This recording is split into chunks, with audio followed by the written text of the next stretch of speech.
So if you're listening to this and you want to become a real estate millionaire, you're not that far off. And if you think about it like this, wholesaling, if you've never heard of it, it's the purest form of the no money down deal. It's basically finding homeowners or houses that are distressed. And if you look down the average American street right now, 90% of the houses and the owners that own those houses, they're not motivated to sell at a discount. Yeah. They're not going to. Like, if you're not motivated, you're not going to sell at a discount. But there's like 10% on any street that's motivated, going through a divorce, had a death in the family, lost their job, being relocated, medical issues, legal issues, foundational issues, fire, flood, Right. The house is old and ugly. It's the one on the street that has a flat roof where every other one's pitched roof. Right. Some functional obsolescence, something is going on with the property. Those are the types of deals I go after. Yeah. And if you are good at marketing, especially nowadays with social media, it's not that difficult to find free or cheap avenues to get out in front of these types of people and get this message that, hey, if you want cash and you want to close quickly, we can help you. Yeah, yeah. And so we'll show up, we'll work out a deal, we'll put their house under contract. And what most people don't understand is with creative real estate, it's not like traditional real estate where you either hire a real estate agent or you get your license and that's how you make money buying and selling properties for other people. With creative real estate, we're creating the profits by providing a service for other real estate investors. And so once you put a house under contract, what's interesting is you have what's called equitable rights in the property.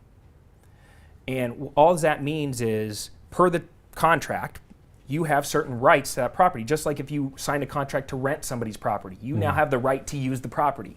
Well, if I go to buy your house and I fill out a contract, let's say it's worth $200,000, but I agree to buy it for $150, and you say okay, and I say we'll close in 20 days. Well, during that 20-day period, I kind of control your real estate because technically you shouldn't be able to go sell it to somebody else, right? And so during that 20 days, I kind of have this window to go and shop that paperwork around town to see if anybody else wants to step into my shoes and get it.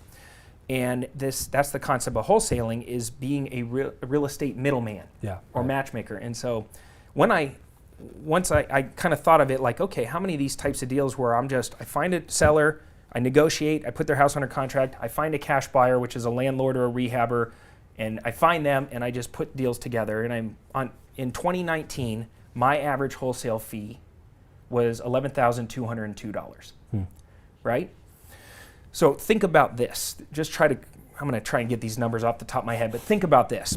If I'm making on average, let's just say $10,000 per wholesale flip, how much real estate how many wholesale deals do I need to do in order to buy real estate to become a real estate millionaire? So let's just work backwards. Let's say you have a house that you could buy for $200,000, but you could buy it for $150, right? Needs work. There's lots of these deals out there. Yeah. Okay. If I go to a bank to buy a house for $150, I need 20% down, which is $30,000. All right. So if I'm making 10 grand per wholesale flip, how many wholesale deals do I need to do to get the 30 grand to put the down payment to buy the one house? 3. I got to do 3. And so that's how simple I started thinking of it. Okay, I got to flip 3 houses real quick, take those profits, go over, put them as a down payment to buy that $200,000 house for $150. Now, what do I have? I have a $200,000 house for $150, but I put 30 grand down. So I have $80,000 in equity in that property. Yeah. So I turned 30 into 80 of value immediately, just by that trade-off. Then what else do I have? I now maybe fix it up, maybe I don't. And I put a tenant in there. And let's say I rent it out for $1,500 a month, right? Well, now I'm getting $18,000 a year in cash flow. Right now, I probably have a mortgage that I got to pay off and different stuff, but like I'm getting a certain amount of cash flow coming in. Plus I have depreciation, plus I can write off expenses. There's all this value of owning real estate.